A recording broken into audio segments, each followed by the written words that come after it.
নমস্কাৰ।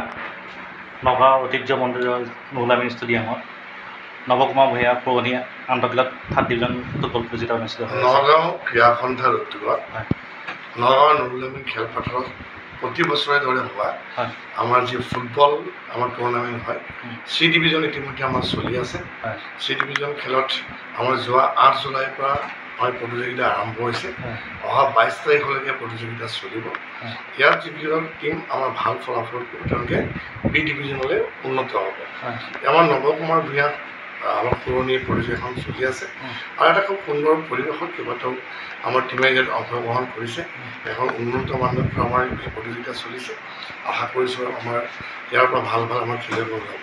তাৰ মাজতে আৰু এটা কথা আপোনাক কৈ থওঁ যে অহা আমাৰ 28 তাৰিখৰ পৰা আমাৰ নেশ্যনেল জুনিয়ৰ ফুটবল এই খেলপথাৰতে অনুষ্ঠিত হ'ব। ইতিমধ্যে আমি যুঁজা চলিছে। প্ৰাৰম্ভিক কাম কাজ আমি ইতিমধ্যে শেষ কৰিছোঁ। আমি আপোনালোকক ভালকৈ জনাম গোটেই খেলৰ বিষয়ে সবিশেষ।